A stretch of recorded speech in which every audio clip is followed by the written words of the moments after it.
வேளாண் இளைஞனாகிய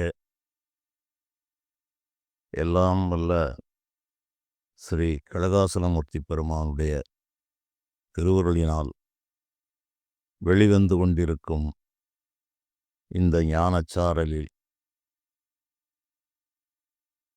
பல்வேறு யோக ஞான விஷயங்களை உங்களோடு பகிர்ந்து வருகிற இந்த நீண்ட தொடர்களில் ஒரு பதிவிலே இந்த பக்தியினுடைய சிறப்பை வெளிப்படுத்தி நம்முடைய அடியார்களெல்லாம் பாடிய தேவார திருமுறைகள், 4000 திவ்ய பிரபந்தங்கள் ஒன்று எளிதான ஒரு இறைவனை அடையும் மார்க்கத்தை தாங்கள் அனுபவித்து மகிழ்ந்து சென்ற பாடல்களாக நம்முடைய விட்டு சென்றவற்றை, அவருடைய வரலாறுகளை, பாடல்கள் சிலவற்றை நாம் பார்த்து வருகிறோம். அதில் ஒரு பதிவில் நம்மாழ்வார் அவர்களுடைய பெருமையை ஒரு சிறிதளவு நாம் பார்த்தோம். இந்த உலகம் என்ற நிலையில் பார்க்கும்போது அதற்கு நாம் ஒரு எல்லை, அது இந்தியா, அது மத்திய இந்தியா, தென்னிந்தியா என்றெல்லாம், வட இந்தியா என்றெல்லாம் வைத்திருக்கிறோம். இவை ஒரு மானிட நிலையில் இறைவனுக்கு மனிதர்களிலே யாதும் ஊரே யாவரும் கேளிர் என்று நம்முடைய கணியன் பூங்குன்றனார் கூறுகிறார். அந்த நிலை தெளிந்தவர்களுக்கே இது ஒரு ஊர் நமக்கு சாஸ்வதமானது என்று அவர் நினைக்கவில்லை. இந்த பாடல் வரிகளை அநேகர் கூறுவார்கள். யாதும் ஊரே, எனக்கும் சிறு வயதிலே இதை சொல்லுவார்கள். யாதும் ஊரே யாவரும் கேளீர் என்றால் எல்லோரும் கேட்டுக்கொள்ளுங்கள், நமக்கு எல்லாம் ஒருதான் என்றுதான் நான் பள்ளியில் படிக்கும்போது இதை நினைத்ததுண்டு. இதனுடைய உண்மை பொருள் என்றால், கேளிர் என்றால் உற்றவர், உறவினர், நண்பர் என்ற பொருளில் அந்த கேளீர் என்றால் நான் சொல்லுவதை நீங்கள் கேளுங்கள் என்று பொருள் வரும். கேளிர் என்றால் உற்றவர், வேண்டியவர், நண்பர் என்ற பொருளில் வருகிறது. இது மிகப்பெரிய ஒரு தத்துவத்தை உள்ளடக்கியது. யாதும் ஊரே, இந்த ஜீவன் எல்லா ஊரிலும் பிறந்திருக்கிறது, எல்லா நாட்டிலும் பிறந்திருக்கிறது. எல்லா நாட்டிலும் இந்த ஜீவனுக்கு உறவினர்களெல்லாம் இருந்திருப்பார்கள். அவர் என்ன மனநிலையில் கூறினார் என்பதை நம்மால் முழுவதும் அறிந்து கொள்ள முடியாவிட்டாலும், இந்த ஞானிகள், மிகப்பெரிய அருள் பெற்றவர்களெல்லாம், அவருடைய வார்த்தைக்கு பல பொருள்கள் இருக்கிறது. இதற்கான சான்றுகள் எத்தனை ஊர், எத்தனை பேர், தாய் தந்தை எத்தனை பேரிட்டழைக்க நித்தம் எனக்கு களையாற்றா, ஏகம்பா கம்பா உனக்கு திருவிளையாட்டோ என்று நம் நாட்டு சித்தர்கள் கூறுகிறார்கள். எத்தனை ஊர், எத்தனை தாய் தந்தையர்கள் எத்தனை பேரிட்டு என்னை அழைத்திருக்கிறார்கள். எங்கெங்கோ பிறந்திருக்கிறேன், எனக்கு களைப்பு தீரவில்லை. கட்சியில் இருக்கின்ற ஏகம்பவாணரே, இது உமக்கு திருவிளையாட்டாக இருக்கிறதா என்று ஒரு ஞானி கேட்கிறார். அந்த அடிப்படையில் உலகம் யாவையும் இறைவனுக்கே சொந்தம் என்பதுதான் அனைவரும் ஏற்றுக்கொண்ட உண்மை. இதில் தென்னாடு என்று சொல்லி இந்த திருநெல்வேலி மாவட்டத்தில் வைணவ பெரியவர்களில் 12 ஆழ்வார்களிலே ஒரு 3-4 ஆழ்வார்களுக்கும் இந்த திருநெல்வேலி மாவட்டத்திற்கும் தொடர்பு இருக்கிறது. இது வரலாற்று ரீதியாக நாம் சொல்வது. இவர்களெல்லாம் எல்லோருக்கும் பொதுவானவர்கள். இவர்கள் சொல்லிய அந்த வாய்மொழிகளெல்லாம் அனைவருக்கும் பொருந்துவதாக இருக்கும். அதில் இந்த ஸ்ரீவில்லிபுத்தூரிலே பெரியாழ்வார், துளசி வனத்திலே இந்த ஆண்டாள் நாச்சியாரை, மகாலட்சுமியே ஒரு ஆண்டாள் வடிவாக, ஒரு குழந்தை வடிவாக வந்து அந்த துளசி வனத்திலே இருந்ததாகவும், திருமாலுக்கு துளசி பறிக்கச் செல்லும்போது, இந்த அழகிய குழந்தை இந்த பெரியாழ்வார் எடுத்து பெரியாழ்வாருக்கு மகளாக இவர் வளர்ந்தார் என்பது இவருடைய வரலாறு. குலசேகர ஆழ்வார் சேர நாட்டிலே பிறந்து, அங்கே இருக்கிற வித்துவக்கோடு என்ற ஊரில் இருக்கிற அந்த மகாவிஷ்ணுவை தாயாக பாவித்தும் பல விதங்களில் அவர் அந்த பாடல்களை பாடியிருக்கிறார். இவையெல்லாம் இந்த இலக்கண ஆய்வு என்று போனால் அது ஒரு விதமாக போய்விடும். இது எழுகூற்று இருக்கை என்றெல்லாம் இந்த தமிழிலே ஒரு பலவிதமான சித்திர கவிகள் என்றெல்லாம் இருக்கிறது. அவை ஒருபுறம் இருந்தாலும் நாம் இந்த பக்தி சுவையை மட்டும் எடுத்துக்கொள்ளலாம். எப்போதும் இறைவனை தாயாக நினைத்து பாடுவதும் உண்டு. இறைவனை ஆணாகவும் தன்னை பெண்ணாகவும் நினைத்து பாடுகிற வழக்கமும் உண்டு. இதை பலரும் செய்திருக்கிறார்கள். ஆண்டாள் நாச்சியார் பெண் என்ற அவதாரம் என்று கூறுவதால் இறைவனை மணம் புரிய வேண்டும் என்ற ஒரு நிலையில் மத்தளம் கொட்ட வரிசங்கம் நின்றோத முத்துடை தாமம் நிறைந்தாழ்ந்த பந்தலின் கீழ் மைத்துனன் நம்பி மதுசூதனன் வந்து என்னை கைத்தலம் பற்ற கனா கண்டேன் தோழி என்று அவர் தன்னுடைய உள்ள கிடக்கையை வெளிப்படுத்துகிறார். நான் முன்பே கூறியது போல இறைவனில் ஆண் பெண் என்றெல்லாம் இல்லை. இது ஒரு சக்தி, அது ஒரு சக்தி. இந்த இரண்டு சக்திகளும் இணைந்துதான் ஒரு செயல் நிகழும். ஆகவேதான் இறைவனுக்கு மனைவி என்று கூறினார்கள். இறைவனுக்கு மாமிச உடலே இல்லை. இந்த மாமிச உடல்கள் அனைத்தையும் படைத்து அழித்து துடைக்க வல்ல பரிசினான் என்று கூறுவார்கள். அதைப்போல அனைத்தையும் ஒரு எண்ண மாத்திரத்திலே உருவாக்கி அளிக்கின்ற இந்த இறைவனுக்கு இந்த ஆண் பெண் என்ற பேதமும் இல்லை. அவர் ஒரு ஆணாக ஒரு பெண்ணாக இருக்க வேண்டிய அவசியமும் இல்லை. ஆகவே இதில் சொல்லப்பட்ட விஷயங்களெல்லாம் மகாலட்சுமி என்றால் திருமாலுடைய சக்தியை வாங்கி வெளிப்படுத்துவது இந்த மகாலட்சுமி. பார்வதி தேவி என்றால் நிலையான ஆற்றலாகிய அந்த சிவபரம்பொருளிடம் இருந்து அந்த சக்தியை வெளிப்படுத்தி உலகத்திற்கு தருவது. இவைதான் அந்த பெண் தெய்வங்கள் என்றெல்லாம் கூறப்பட்டிருக்கிறது. நிலையான ஆற்றல், இயங்கு ஆற்றல் என்று இந்த அறிவியல் என்று கூறுகிறது. அதைப் போலவே இந்த ஆண் பெண் என்று இரண்டு நிலையில் இறைவனுக்கு கூறப்பட்டதெல்லாம் இது ஒரு மிகப்பெரிய ஒரு தொழில்நுட்ப அடிப்படை. அதாவது ஒரு மிகப்பெரிய ஒரு சேமிப்பு கிடங்கு. அங்கே டன் கணக்கில் அல்லது கணக்கில்லாத பொருள் இருக்கிறது. பொற்குவியல்கள் இருக்கிறது. அந்த பொற்குவியல்களை எடுத்து கடையில் வைத்து மக்களுக்கு விநியோகிப்பது என்பது ஒரு நிலை. அது ஒரு மலையளவு, இமயமலையளவு குவிந்திருக்கிறதை அப்படியே நாம் எடுத்து பயன்படுத்த முடியாது. மனிதர்கள் இருக்கும் இடம் தேடி அவர்களுடைய தேவைக்கு ஏற்ப அதை விநியோகிக்கிற செயல் என்ற செயலுக்காகத்தான் பெண் தெய்வங்கள் என்றெல்லாம் கோரினார்கள். வள்ளி தேவானை என்றால் இச்சாசக்தி, கிரியாசக்தி என்று அதை கூறுவதுண்டு. இதை நன்றாக மனதிலே தெரிந்து கொள்ள வேண்டும். இந்த மனிதர்கள் எப்போதுமே இறைவன் தன்னைப் போலவே மானிட உடலில் இருக்கிறார் என்று நமக்கு புரிய வேண்டும் என்பதற்காக சாஸ்திரங்கள் எல்லாம் அவ்வாறு கூறியதே தவிர, இது ஆணுமல்ல பெண்ணுமல்ல, அவர்களுக்கு இந்த பசிதாக தூக்கங்களும் இல்லை, மலஜல உபாதிகளும் இல்லை. இதை நான் பல தொடர்களில் கூறியிருப்பேன். என்றாலும் மீண்டும் கூறுகிறேன். காலம் காலமாக அது ஒரு மானிட ஜென்மம் போலவே அவர்களை நினைத்து பாவித்து வழிபட வேண்டும் என்ற நோக்கத்தில் சொன்ன ஒரு செயல் அதை தாண்டி போகாமலே நின்று விட்டது.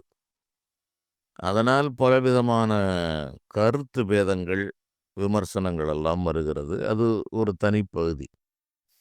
இப்போது அந்த குலசேகர ஆழ்வார் தாயாக பாடினார்.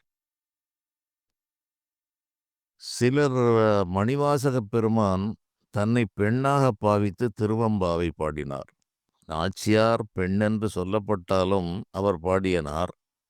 திருவெம்பாவையில் அவர் தோழிகளாக தன்னையே பெண்ணாக பாவித்து அந்த மார்கழி நீராடேல் ஒரு எம்பாவாய் அப்படி என்று அந்த போல அவர் தன்னை பெண்ணாக பாவித்தார்.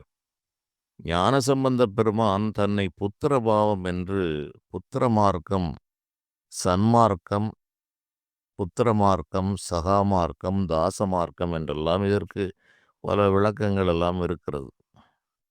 அப்பர் சுவாமிகள் தன்னை இறைவனுக்கு தாசனாக பாவித்து பணிவிலும் பணிவாக அவருடைய பாடல்களைப் போல ஒரு பணிவுக்கு அந்த அப்பர் சுவாமி என்றால் அது மிகையாகாது.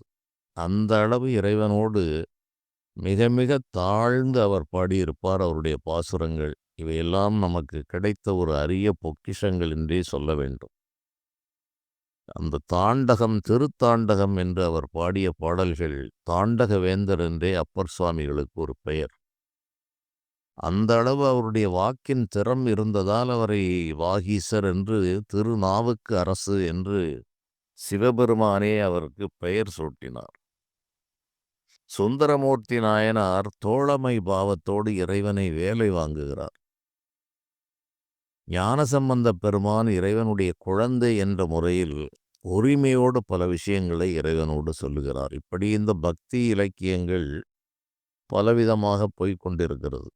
இதில் இந்த வைணவ பெரியவர்கள் 4 இந்த குலசேகர ஆழ்வார் சேர நாட்டிலே இருந்து அரசகுல வம்சத்தில் பிறந்து அங்குள்ள வித்துவக்கோடு என்ற ஊரில் இருக்கிற இறைவனை பாடி இங்கு வந்து திருவேங்கடத்தையும் பல திவ்ய ஸ்தலங்களையும் பாடியிருக்கிறார்.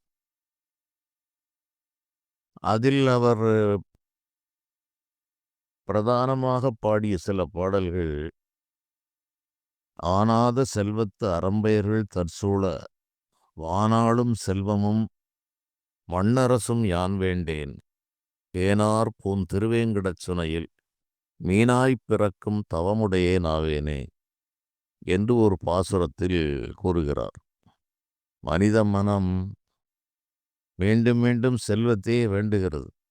இந்த திருப்பதிக்கு போகிறவர்கள் எல்லாம் அவர்கள் செய்கிற தொழில்களை திருப்பதி பாலாஜியை ஒரு பங்குதாரராக சேர்த்து கொண்டு வெள்ளப்பிள்ளையாரை கிள்ளி அவருக்கே நெய்வேத்தியம் என்று ஒரு வழக்கு சொற்கள் உண்டு. பிள்ளையார் வெள்ளத்தில் செய்யப்பட்டிருக்கிறது, அதை ஒரு பகுதியில் எடுத்து அவருக்கே நெய்வேத்தியம் கொடுத்தது என்ற கதை போல இறைவனுக்கு மனிதன் கொடுத்து நிறைய போவதே இல்லை. இறைவனுடைய சிருஷ்டிதான் கல்லும் மண்ணும் பொன்னும் பொருளும் நவரத்தினங்களும் இறைவனுடைய சிருஷ்டி. அதற்கு அந்தஸ்து கொடுத்து ஒன்றை உயர்வென்றும் ஒன்றை கல் என்றும் ஒன்றை தங்கம் என்றும் பார்ப்பது மனித மனமயக்கம். அதனால் மனிதர்கள் தாங்கள் பெரிதாக நினைக்கின்ற பொருள் பொன்னும் பொருளுமே பெரிதென்று நினைக்கிற காரணத்தால் அந்த பணத்தை கொண்டு அங்கே கொடுத்து வருவதில் அவர்கள் மகிழ்ச்சி அடைகிறார்கள். ஆனால் குலசேகர ஆழ்வார் என்ன வேண்டுகிறார் என்றால், ஆனாத செல்வத்து அறம்பெயர்கள், அதாவது ஆணுதல் என்றால் நிலையாக நிற்றல். இந்த செல்வம் நிலையாக இருக்காது என்ற காரணத்தால் ஆனாத செல்வம் என்றே அவர் குறிப்பிடுகிறார். ஆனாத செல்வத்து அறம்பெயர்கள் தற்சூழ வானாளும் செல்வமும். இந்த இந்திர பதவியும் மாறிவிடும். இந்திரன் என்பது ஒரு நிலை. அந்த நிலைக்கு செல்லலாம், சுக போகங்களை அனுபவிக்கலாம். மீண்டும் வேறு ஒரு நிலைக்கு செல்வார், இன்னொரு நபர் அந்த இந்திரத்தன்மை அடைவார். இப்படி இந்த இந்திரர்கள் என்றால் ஒருவர் இருக்கிறார், ஒரே ஒரு இந்திரர் இருக்கிறார் என்று நாம் எண்ண வேண்டிய அவசியமில்லை. எத்தனை ஜீவகோடிகள் இருக்கிறதோ அத்தனை விதமான இந்திரர்கள் இருக்கிறார்கள். இவையெல்லாம் மிகப்பெரிய இரகசியங்களாக நம்முடைய அடியார்கள் இங்கொன்றும் அங்கொன்றும் சம்பந்தமே இல்லாத நிலையில் சொல்லியிருப்பார்கள். அப்பர் பெருமான் ஒரு பாடலில் குறிப்பிடும் போது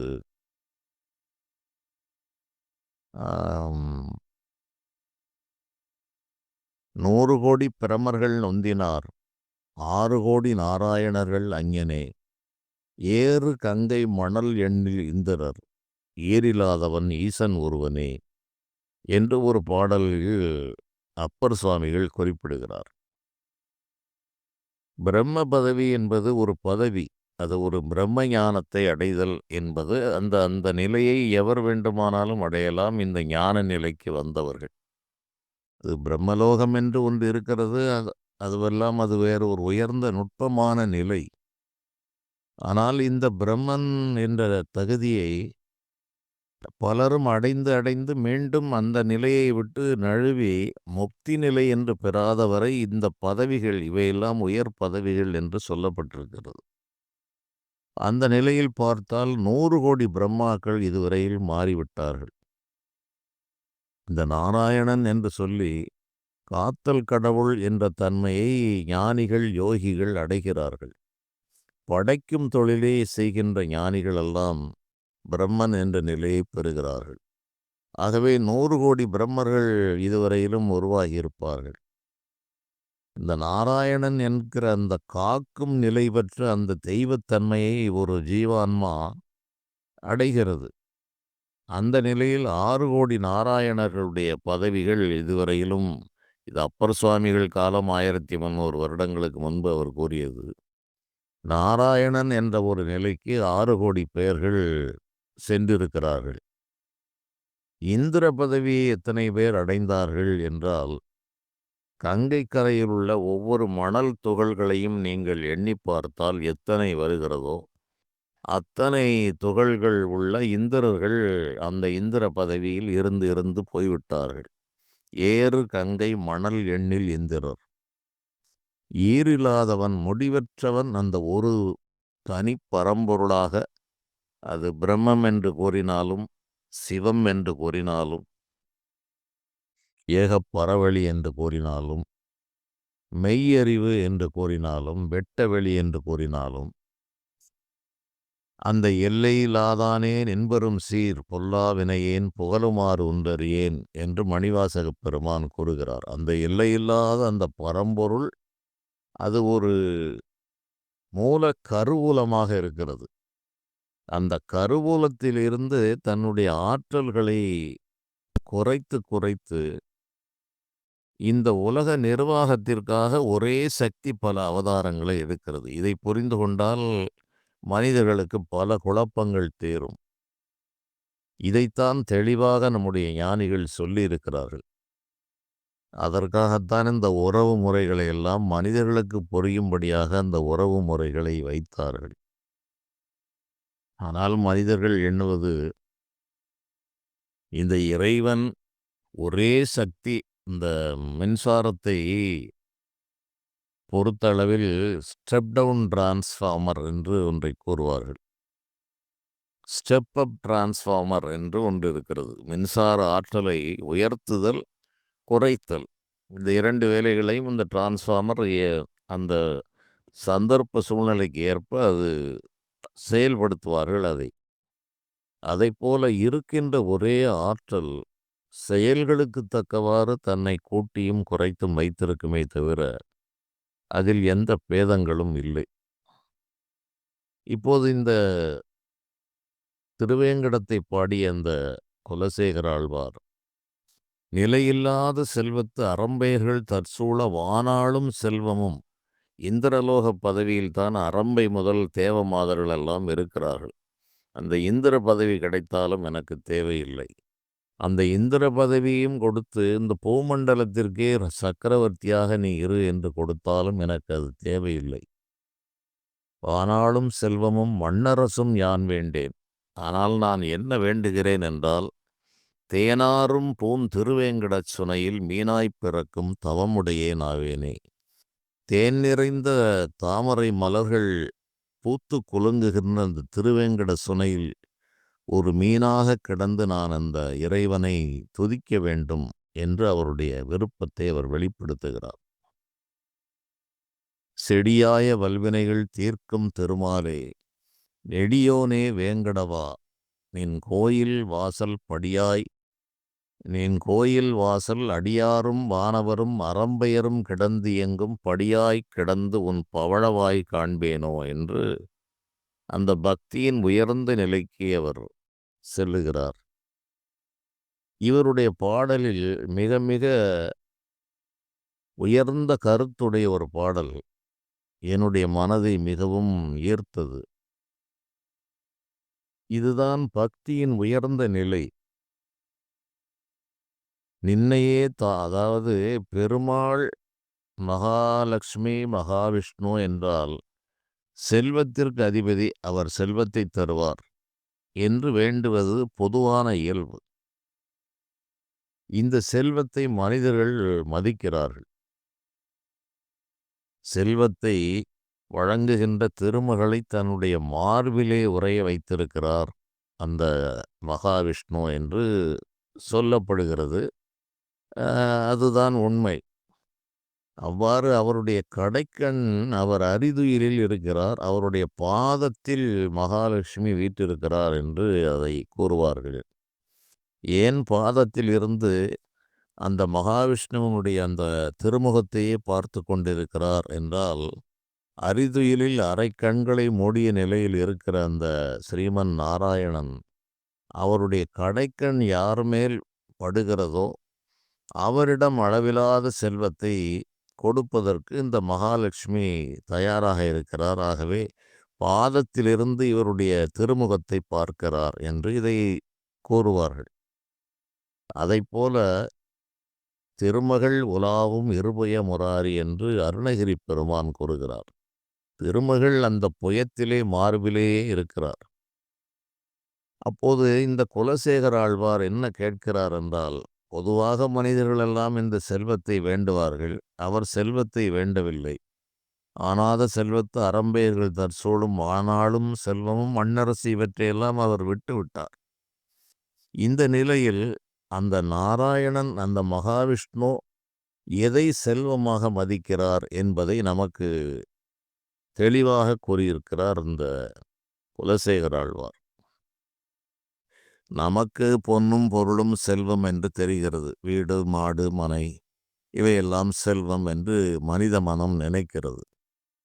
இறைவன் எதை செல்வமாக நினைக்கிறார் என்ற ரகசியத்தை சொன்னவர் இந்த குலசேகர ஆழ்வார். நின்னையே தான் வேண்டி நீள் செல்வம் வேண்டாதான், தன்னையே தான் வேண்டும் செல்வம் போல் மாயத்தால், மின்னையே சேர் திகிரி வித்துவ கோட்டம்மா, நின் தன்னையே வேண்டி நிற்பேன் அடியேனே என்று ஒரு மிகச்சிறந்த ஒரு நுணுக்கத்தை இந்த பாடலில் அந்த குலசேகர ஆழ்வார் கூறுகிறார். நின்னையே தான் வேண்டி, நாராயணனை, அந்த திருமாலை மட்டுமே மனதால் கசிந்து உருகி அவரை மட்டும்தான் நான் வேண்டுகிறேன். தன்னை வேண்டி நீள் செல்வம் வேண்டாதான், தன்னிடம் உள்ள செல்வத்தை வேண்டாத ஒரு பக்தன் ஒருவன் இருப்பானே ஆனால் அவனைத்தான் இந்த மகாவிஷ்ணு செல்வமாக நினைக்கிறார். திருமகள் அனைத்து செல்வத்திற்கும் அதிபதி. அந்த இறைவன் வந்து அதை ஒரு செல்வமாக பொருட்டாக எடுக்கவில்லை. நாமே எல்லாம் என்ற ரகசியத்தை எவன் ஒருவன் தெரிந்து கொள்ளுகிறானோ,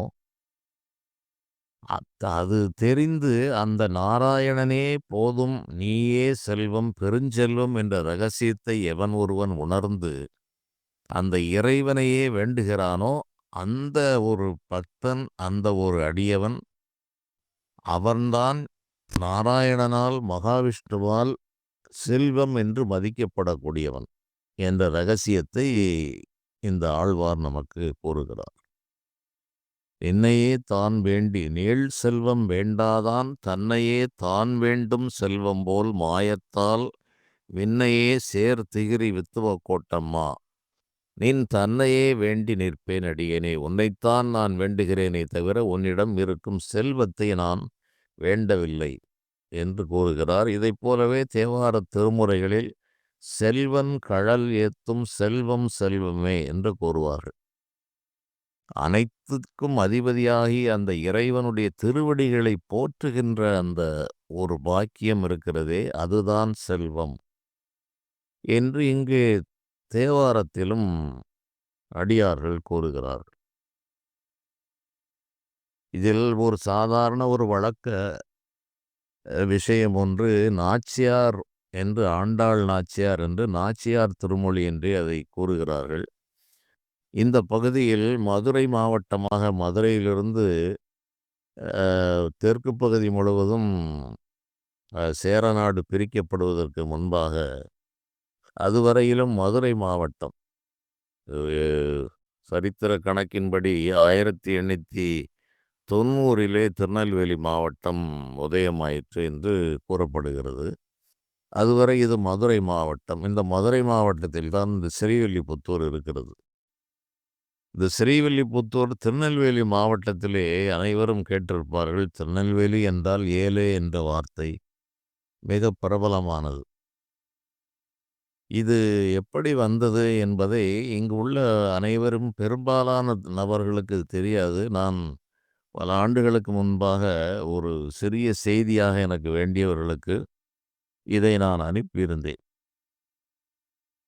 ஆனால் இதை அனைவரும் தெரிந்து கொள்ள வேண்டும். இங்கே ஏலே என்று கூறுவது பாசத்தால் கூறுவது அதிகம். தன்னுடைய பெற்ற குழந்தைகள், பேர குழந்தைகள், நண்பர்கள், மிக மிக உற்றார்களை ஏலே இங்கு வாடா என்று அழைப்பது இந்த மாவட்டத்தின் சிறப்பு. இது அடிக்கடி பயன்படுத்துவார்கள். ஆனால் தன்னிலும் வயதில் மூத்தவர்களை இந்த வார்த்தையை சொல்லி கூப்பிட மாட்டார்கள். தனக்கு சமமானவர்கள் அல்லது தன்னுடைய அன்புக்கு பாத்திரமாகிய ஒரு நபர்கள், தனக்கு வயதில் குறைந்தவர்கள் என்ற நிலையில் இருப்பவர்களுக்கு இந்த சொல் ஏலே என்ற சொல் வழங்கப்படுகிறது. வயதில் மூத்தவர்களை ஏலே என்று சொன்னால் அது அவமரியாதையாக கருதப்படுகிறது. இந்த ஏலே என்ற சொல் எப்படி வந்தது என்றால், திருப்பாவையிலே எல்லே இளங்கிளியே என்று ஆண்டாள் நாச்சியார் கூறுகிறார். சில இடங்களில் அந்த எல்லே என்றால் தன்னுடைய சக தோழிகளை எல்லே என்று அழைக்கிறார். அந்த தோழமை பாவத்தில் அழைக்கிற அந்த எல்லே என்ற சொல் காலப்போக்கிலே அது எலே ஏலே என்று மாறிவிட்டது. இதுதான் இந்த நெல்லை மாவட்டத்தில் ஏலே என்று குறிப்பிடுகிறார்கள் என்ற வழக்கம் வந்தது. ஆண்டாள் நாச்சியார் மனிதர்கள் கூறுகின்ற கால எல்லைப்படி 8வது நூற்றாண்டில் அவதாரம் செய்தார் என்று கூறப்படுகிறது. பொதுவாக இந்த காலக்கணக்குகள் பல நுட்பங்களை உடையது என்பதை நான் முன்பே கூறியிருக்கிறேன். இறைவன் கால தேசத்தை கடந்தவன். காலகாலனை கம்பன் எம்மானை காண கண்ணடியேன் பெற்றவாறே என்று சுந்தரமூர்த்தி நாயனார் கூறுகிறார். காலத்திற்கு காலன், காலத்தை வகுப்பவன், காலத்தை தன்னுடைய கட்டுப்பாட்டில் வைத்திருப்பவன் இறைவன். அவனுக்கு காலம் என்பது ஒன்று இல்லை. ஆகவேதான் காலகாலன் என்று கூறினார்கள். மனிதர்கள் உடலை விட்டுவிட்ட நிலையில் அவர்கள் காலமாகிவிட்டார் என்று கூறுவதிலே மிகப்பெரிய நுட்பங்கள் இருக்கிறது, நுணுக்கங்கள் இருக்கிறது. காலம் என்ற ஒரு நிலைக்கு போய்விட்டால் அதில் வளர்ச்சியும் இல்லை, தேய்தலும் இல்லை. மானிட உடல் வளர்கிறது, தேய்கிறது, மறைகிறது. இந்த காலம் என்ற ஒரு நிலைக்கு போய்விட்டால் அது ஒரு ஸ்திரத்தன்மையான தற்காலிக ஓய்வு நிலை. அந்த ஓய்வு நிலையைத்தான் காலமாகி போனார் என்று கூறுகிறோம். இந்த காலம் என்பது மிக மிக நுணுக்கமான பல செய்திகளை உள்ளடக்கியது. இப்போது இந்த ஏலே என்று சொல் ஆண்டாள் நாச்சியார் அவருடைய திருவாய் மொழியில் இருந்து வெளிப்பட்ட வார்த்தை. நாச்சியார் என்ற பெயர் இங்கு பரவலாக வழங்கப்படுகிறது. மன்னர்களெல்லாம் தங்களுடைய மனைவி அரசியார்களுக்கு நாச்சியார் என்றே பெயர் இடுகிற வழக்கமும், சாதாரணமாக அனைவரும் இந்த நாச்சியார் என்று பெயர் விடுகிற வழக்கமும், பொதுவாக பெண்களை அழைக்கும்போது நாச்சியாரே என்று அழைக்கின்ற வழக்கமும் எல்லாம் இந்த பகுதியிலே உண்டு. வீட்டில் ஏற்றுகிற விளக்கு நாச்சியார் என்று சொல்கிற வழக்கம் இந்த தென் மாவட்டங்களில் இருக்கிறது. இன்றளவும் பழக்கங்களெல்லாம் மாறி வருகிறது. இப்போது உள்ள குழந்தைகளுக்கு விளக்கேற்றுவது என்பதே அது என்ன என்றே தெரியாத நிலையில் அனைவரும் இந்த வெளிநாட்டு அந்த ஒரு அவர்களுடைய பாணியில், அவருடைய ரீதியிலே வளர வேண்டும் என்ற ஒரு நிலை வந்து வெகுகாலம் ஆகிவிட்டது. ஏதோ ஒரு சிலர் இன்னும் அந்த சம்பிரதாயங்களை, அந்த நம்முடைய பாரம்பரியங்களை விட்டுவிடாமல் சிலர் காப்பாற்றி வருகிறார்கள். ஆனால் இன்றைய இளைய தலைமுறையினர் முற்றிலும் அவர்கள் இந்த நாட்டில் பிறந்து இந்த மண்ணினுடைய பாரம்பரியத்தில் இருந்தாலும், இந்த ஆங்கிலேயர்களுடைய வருகைக்குப் பிறகு ஆங்கிலம் என்ற ஒரு மொழி கற்பதில் எந்த பிரச்சனையும் இல்லை என்றாலும், கலாச்சாரங்கள் நம்முடைய கலாச்சாரங்களை இழப்பது என்பது மானிட நிலையில் அது சரியாக இருக்காது. அதுவும் இறைவனுடைய சித்தம் என்று விடுவதைத் தவிர, அதில் விமர்சிப்பதற்கு ஒன்றுமில்லை. காரணம், வாலறிவனாகி இறைவன் அனைத்தையும் நடத்துகிறார் என்று தெரிந்த பிறகு, இது இப்படித்தான் இருக்க வேண்டும், இது ஏன் இப்படி போயிற்று என்று ஆதங்கப்படுவதில்லை. என்னைப் பொறுத்தளவில் அவ்வாறு ஆதங்கப்படுபவர்களுக்கு நான் ஆறுதல் தான் கூறுவேன். ஐயா, நிர்வாகம் நடத்துபவர் மிகப்பெரிய அறிஞன், வாலறிவன். அவர் எந்த காலத்தில் எதை நிகழ்த்த வேண்டும் என்பதை அவர் தெரிந்திருப்பார், வைத்திருப்பார். கணப்பொழுதில் அனைத்தையும் மாற்றவும் முடியும். எல்லா நாட்டிற்கும் அவர்தான் அதிபதி. அவர் இந்தியாவுக்கு மட்டும் அதிபதி அல்ல. அகிலாண்ட கோடி பிரம்மாண்ட நாயகன் என்று வான்வெளியில் உள்ள அனைத்து அண்டங்களையும் அவர் தன்னுடைய கட்டுப்பாட்டில் வைத்திருக்கிறார். அனைத்துலகும் ஆக்குவாய், காப்பாய், அழிப்பாய், அருள் தருவாய் என்றுதான் மணிவாசகப் பெருமான் அனைத்து உலகம் என்று கூறுகிறார். நம்முடைய உலகம் என்பது ஒரு கடுகுக்கு சமம். இந்த வான மண்டலத்தில் இருக்கிற அனைத்து உலகங்களையும் ஆக்குவாய், காப்பாய், அழிப்பாய், அருள் தருவாய் என்பது இதற்கு ஸ்தூலமான பொருளும் சூட்சுமமான பொருள்களும் இருக்கிறது. மானிட உடம்பிலே பல உலகங்களும் இருக்கிறது.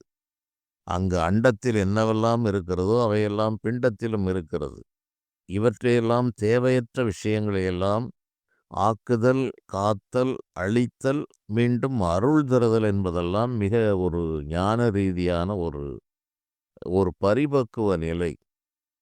புறத்தே அண்டங்களை தோற்றுவது, அதை அழிப்பது, மீண்டும் மாற்றுவது என்பது ஒரு செயல். அது வெளிப்படையாக தெரியக்கூடிய செயல். ஆனால் இவையெல்லாம் ஒரு மனிதனுக்கு, ஒரு ஜீவாத்மாவினுடைய நீண்ட நெடிய பயணத்தில் இறைவன் செய்கிற பல்வேறு பரிபக்குவ நிலைகள். அந்த நிகழ்ச்சிகளையும் இதே பெயரில் தான் குறிப்பிட்டிருப்பார்கள். படைத்தல், காத்தல், மறைத்தல், அருளல், அழித்தல் என்ற விஷயங்கள் அன்றாடம் நடக்கிறது. இதையும் நான் முன்பே கூறியிருப்பேன். ஞானிகள் தெளிவாக கூறியிருக்கிறார்கள். மனிதர்கள் நினைப்பது என்றோ ஒரு நாள் இறைவன் படைத்திருக்கிறார், என்றோ ஒரு நாள் அழிக்கிறார். அப்படி அல்ல. தினந்தோறும் படைப்பு நடக்கிறது. தினந்தோறும் குழந்தைகள் பிறக்கிறது. பல உயிர்கள் பிறக்கிறது. அது படைப்பு தொழில் நடந்து கொண்டே இருக்கிறது.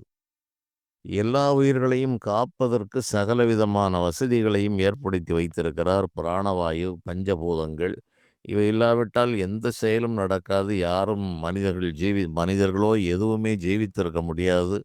எந்த விதமான கண்டுபிடிப்புகளும் பயனற்று போகும். இந்த பஞ்சபூதங்களுடைய சீற்றங்களை இப்போது பார்க்கிறோம். கொஞ்சம் அது நிலைகெட்டால் மனிதனுடைய கட்டுமானங்கள் எல்லாம் பொடி பொடியாக சிதறி போய்விடும்.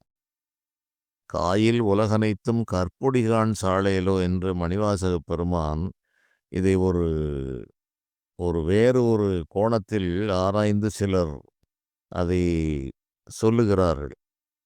சமணர்கள் மாணிக்கவாசகப் பெருமானிடம் வாதிட்டதாகவும் ஒரு திருச்சாளல் என்று மணிவாசகப் பெருமான் பாடியிருக்கிறார். அவரிடம் இந்த அமணர்கள் இறைவனை பொதுவாக ஏற்றுக்கொள்வதில்லை. இந்த நாட்டிலே தோன்றிய மதம் என்றாலும் கூட அவர்கள் புத்தி சக்தியால், தன்னுடைய அறிவுத்திறத்தால் தன்னுடைய மேல்நிலையை பெற முடியும். இறைவன் என்று ஒருவர் இல்லை என்பதுதான் அந்த வேறுபாடு. வேறு மற்ற செயல்களில் சின்ன சின்ன விஷயங்கள், வித்தியாசங்கள் இருந்தாலும் இது இறைவனுடைய செயலாகத்தான் இருக்கிறது. எதிர்மறையாக ஒரு சிலரையும், அந்த எதிர்மறையை மாற்றுவதற்கு ஒருவரையும் அனுப்புபவர் அந்த இறைவன்தான். இந்த விளையாட்டுகளுக்கெல்லாம் அவர்தான் சூத்திரதாரி. அந்த நிலை தெரிந்தால் இவற்றையெல்லாம் விவரிக்க வேண்டிய தேவையில்லை. எல்லோருக்கும் தெரிய வேண்டும் என்ற காரணத்தால் இதை நான் விவரிக்கிறேன். அந்த நிலையில் அவர் இறைவனை, உங்களுடைய சுவாமிக்கு என்னய்யா கோயில், அவருக்கு கோயில் என்றால் சுடுகாடு. அவர் எதை உடுத்துகிறார் என்றால் புலித்தோலை, கொல்புலித்தோல் நல்லாடை. தாயும் எலி, தந்தையும் எலி, தான் தனியன் காணேடி.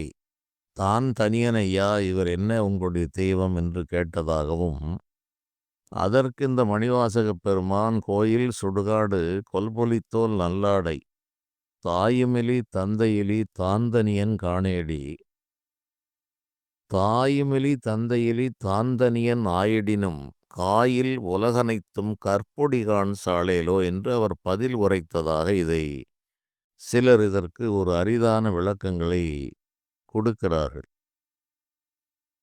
அவர்கள் இவருக்கு கோயில் சுடுகாடு புலித்தோலை கட்டுகிறார் என்று இகழ்ந்து சொன்ன நிலையில், சரிதானப்பா, கோயில் சுடுகாடுதான், கொல்புலித்தோலைத்தான் அவர் உடுத்தி இருக்கிறார்.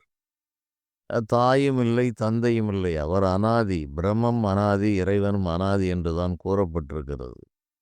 ஆனால் நீங்கள் தாழ்வாக எண்ணுகிறீர்கள். அவருக்கு கோபம் வந்தால் காயில் உலகனைத்தும் கற்பொடிகான் சாலேலோ, அவர் சற்று மனம் தெரிந்தால் இந்த வான்வெளியில் இருக்கிற கணக்கில்லாத அண்டங்களெல்லாம் பொடிப்பொடியாக சிதறி போய்விடும், ஒன்றுமில்லாமல் சிதறும் என்று இந்த திருச்சாளலில் முதலில் அவர்கள் இறைவனை இகழ்வது போன்ற அந்த செய்தியை கூறிவிட்டு இறைவனுடைய பெருமையை பின்னால் கூறுவதாக இது ஒரு விதமான ஒரு விளக்கமாக அரிதான சில ஞானிகளால் கூறப்பட்டிருக்கிறது. இதைப்போல இந்த பெரியாழ்வார் பல்லாண்டு பாடி அந்த இறைவனை வாயார துதித்து மகிழ்கிறார். பல்லாண்டு பல்லாண்டு பல கோடி நூறாயிரம் மல்லாண்ட திண்தோள் மணிவண்ணா உன் சேவடி செவ்வி திருக்காப்பு அடியேனோடும் நின்னோடும் பிரிவின்றி ஆயிரம் பல்லாண்டு என்றெல்லாம் இது பக்தியினுடைய ஒரு உயர்ந்த நிலையில் அந்த வாக்குகள் அவர்களுடைய வாயிலிருந்து வெளிவருகிறது. அடியேனோடும் உன்னோடும் ஆயிரம் பல்லாண்டு என்று கூறுகிறார். உன் மார்பில் உறையும் மங்கையும் பல்லாண்டே என்று இந்த திருமகளையும் போற்றி வணங்குகிறார். பக்தி என்பது இந்த ஒரு பாவனையில் இருந்தால் உள்ளத்திலே உள்ள அந்த இறைவன் வெளிப்பட்டு தோன்றுவார். அந்த மனிதர்களுக்கு அருளாசி பெற்று இன்றளவும் அவருடைய சொற்கள் நிலைத்திருக்கிறது, ஆண்டுகள் பலவற்றை கடந்து. இப்படி வழிபட்ட இந்த வைணவத்திலும் இந்த 4 பெரியவர்களும் குலசேகர ஆழ்வார் பல பாடல்களில் துதித்திருக்கிறார். ஆண்டாள் நாச்சியார் உலகெங்கும் அவர் இந்த நிலை, அவருடைய வழிபாட்டு நிலை பல தேசங்களிலும் பின்பற்றப்பட்டதென்றெல்லாம் கூறப்படுகிறது. காலம் எப்படி வேண்டுமானாலும் செய்திருக்கலாம், இப்படித்தான் இருந்திருக்கும் என்று எவரும் நிச்சயித்து கூற முடியாது. அதைப்போல நம்மாழ்வாரை பற்றி கடந்த பதிவிலே கூறினேன். பக்தியிலே இவர்கள் இந்த வைணவத்தில் பக்தி யோக மார்க்கம் என்பது கூட அதில் இரண்டாவதாக கூறப்பட்டிருக்கிறது. ஞான மார்க்கம் என்றால் நாராயணனே எல்லாம், அது நாராயணனுக்கு மேல் வேறு ஒன்றும் இல்லை என்பதும், புருஷன் என்றால் அது கோவிந்தன் தான் புருஷன், மற்றவையெல்லாம் பெண்கள் என்றுதான் வைணவத்திலே சொல்லப்படும். இறைவன் ஆண்மகன் என்றால் அது இந்த கோவிந்தன், ஸ்ரீமன் நாராயணனே புருஷன் என்று கூறுவார்கள். அதுபோல ஜீவகோடிகளை எல்லாம் பெண்கள் என்று தேவாரத் திருமுறைகளும் தன்னை பெண்ணாக பாவித்து இறைவனை ஆணாக பாவிக்கிறதும், இறைவனை தாயாகவும் தலைவனாகவும் பாவிப்பதும், தோழனாக பாவிப்பதும், இப்படி இந்த இறை உணர்வுகளோடு விளையாடி தங்களுடைய எண்ணங்களையெல்லாம் பாடல்களாக கொடுத்து பின்னால் வருகின்ற ஒரு ஜீவ கோடிகளுக்கெல்லாம் மிகப்பெரிய ஒளிவிளக்காக திகழ்ந்தது நம்முடைய அடியார்களுடைய வாக்கிலிருந்து வெளியான பாடல்கள். இந்த பாடல்களை எல்லாம் நாம் போற்றி பாதுகாத்து அனுதினமும் இதை வளர்ப்பதற்கு முயற்சிக்க வேண்டும் என்பதுதான் நியாயமான விருப்பமாக இருக்க முடியும். இதை செவியளவில் கேட்பதே சிறப்பு. ஆனால் இந்த செய்திகள் அழிந்து விடாமல் வளர்க்க வேண்டியதும் நம்முடைய கடமை. இவையெல்லாம் தெரிந்திருக்க வேண்டும். இவை தெரியாமல் சாதாரணமாக போய்கொண்டிருப்பதால் இந்த தர்ம நெறி நீண்ட காலம் இருக்க முடியாது. இவைதான் இதற்கு வேர் போன்ற ஒரு அமைப்பு. இந்த வேருக்கு நீர் ஊற்றி வளர்க்க வேண்டும். வேர் வாடிவிட்டால் விருட்சம் நெடுநாள் இருக்காது. ஆகவே இவற்றையெல்லாம் தெரிந்து கொள்ள வேண்டும். இதற்கு ஆதரவுகள் தர வேண்டும்.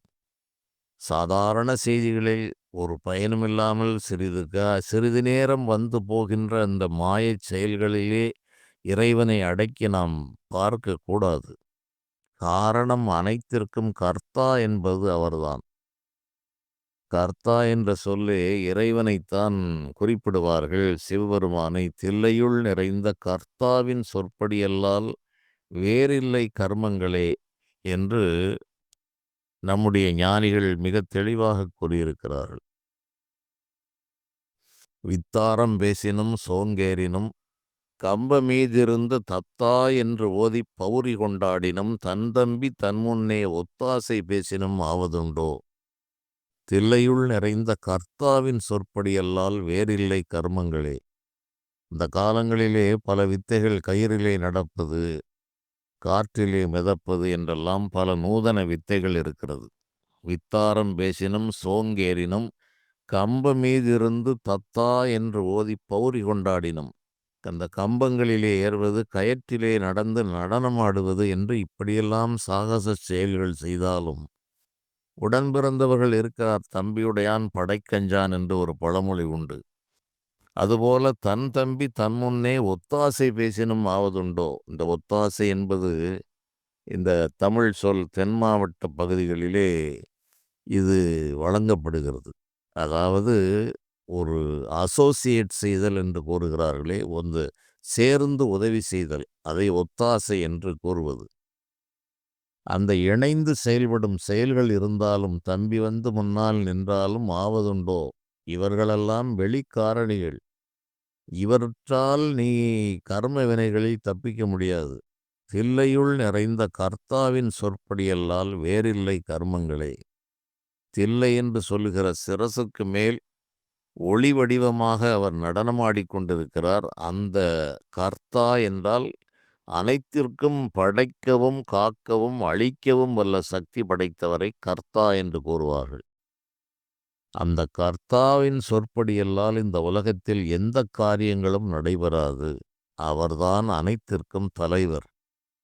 அவர் தலைவர் அன்னவர்க்கே சரண் நாங்களே என்றுதான் உலகம் யாவையும் தாமுள ஆக்கலும் நிலைபெறுத்தலும் நீக்கலும் நீங்களா அலகிலா விளையாட்டுடையார் அவர் தலைவர் அன்னவர்க்கே சரண் நாங்களே என்று ஞானத்திலும் நம்முடைய நாடு மிகச்சிறந்து விளங்குகிறது. தர்க்கவாதங்களால் அந்த இறைவனை நிர்ணயிப்பது, மனித மனதை விளக்குவது என்பது ஞான மார்க்கம்.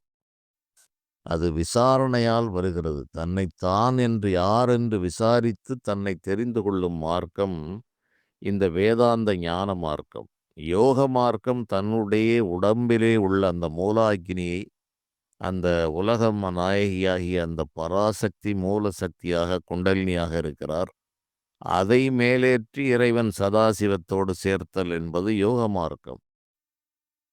இவை இரண்டும் கடினம் என்றால் பரிபூர்ண சரணாகதி அடைந்து பக்தி நெறியில் செல்வதற்கான வழிகளையும் நம்முடைய முன்னோர்கள் நமக்காக கூறியிருக்கிறார்கள். காடு மலையெல்லாம் ஏற வேண்டாம், கடினப்பட வேண்டாம், பிரயாசைப்பட்டு இந்த மூலாகினி எல்லாம் ஏற்ற வேண்டாம் என்றே அருணகிரிநாத பெருமான் கூறுகிறார். காட்டில் குரத்தி பிரான் பதத்தே கருத்தை புகுத்திடில் வீட்டில் புகுதல் மிக எளிதே மூலாதார மூச்சை நிறுத்தி எங்கும் ஓடாமல் சாதிக்கும் யோகிகளே என்று அவர் அருணகிரி பெருமான் கூறுகிறார். நீர் மூலாதாரத்தில் கனலை எழுப்பி மூச்சை கும்பகம் செய்து எங்கும் ஓடாமல் நிறுத்தி இந்த இறைவனை, இந்த இறைஞானத்தை பெறுவதற்காக யோகிகளே நீங்கள் இவ்வளவு சிரமப்பட வேண்டாம். காட்டுவாசியாக இருந்த அந்த மான்மகளாக பிறந்த வள்ளிநாச்சியாருடைய குரத்தி மணாளனுடைய பாதத்திலே உன்னுடைய மனதை வை. காட்டில் குரத்தி பிரான் பதத்தே கருத்தை வைத்திடில் வீட்டில் புகுதல் மிக எளிதே. வீடு பேறு என்ற அந்த மோட்சம் உனக்கு எளிதாக வந்து சேர்ந்து விடுகிறது. நீ அதை விட்டுவிட்டு மூச்சை கும்பகம் செய்து பிடித்து உள்ளே நிறுத்தி அந்த யோக கனலை மூட்டி இவ்வாறெல்லாம் செய்கின்ற யோகிகளுக்கு அவர் கூறுகின்ற வழி. இதைப் போல சும்மா இருக்க சுகம் உதயமாகுதே இம்மாயா யோகம் இனி ஏனடா என்று தாயுமான சுவாமிகள் கூறுவார். ஞானம் தெளிந்து பக்தி வந்த பிறகு சுகம் உதயமாகிக் கொண்டே இருக்கிறது. அதன் பிறகு இந்த யோகமெல்லாம் தேவையில்லை என்றெல்லாம் கூறுவார்கள். இப்படி அருணகிரி பெருமான் தாயுமான சுவாமிகளும் யோகத்தை செய்தவர். மூலாதாரத்தை கனலை மூட்டி எழுப்பி இந்த யோகத்தை எல்லாம் முடித்த பிறகு பரிபூர்ண ஞானத்தை அடைந்து, அது யோகத்திற்கு மேலே ஞானம் இருக்கிறது என்று நமக்கு தெரிய வேண்டும் என்பதற்காக கூறியதே தவிர, அதிலும் உயர்வு தாழ்வுகள் எல்லாம் இல்லை. எந்தெந்த பக்குவத்தில் யார் யார் இருக்கிறார்களோ அவர்கள் அதை எடுத்துக்கொள்ள வேண்டும் என்ற உயர்ந்த நோக்கத்தில் அதனுடைய தன்மைகளைப் பற்றி விவரித்திருப்பார்கள். அதைவிட இது எளிது, இந்த மார்க்கத்தில் செல்லுங்கள் என்ற காரணத்தால் இந்த பக்தி மார்க்கம் வலியுறுத்தப்பட்டது. தமிழ்நாட்டிற்கே கிடைத்த அரிய பொக்கிஷங்கள். வேதத்தையும் வேதாந்தத்தையும் தமிழ் வடிவாக்கி கூறிய பல செய்திகள் நம் நாட்டிலே இருக்கிறது. தேவார திருமுறைகளிலும் இருக்கிறது, திவ்ய பிரபந்தங்களிலும் இருக்கிறது, சித்தர் பாடல்களிலும் இந்த வேதாந்த கருத்துக்கள், ஞான கருத்துக்கள் அளவில்லாமல் கொட்டி கிடக்கிறது. திருமந்திரம் இந்த இரண்டையும் கூறுகிறது. துவைதம் அத்வைதம் என்ற இரண்டு கருத்துக்களையும் திருமூலர் பெருமான் மிக தெளிவாக கூறுகிறார். இதில் பேதங்களெல்லாம் இல்லை என்பது ஞானம் தெளிந்த அவருடைய கருத்து. இதில் பக்தி மார்க்கமே தலை சிறந்தது, எளிதானது. அந்த வழியை பின்பற்றினால் முக்தியும் எளிதாக இருக்கும்.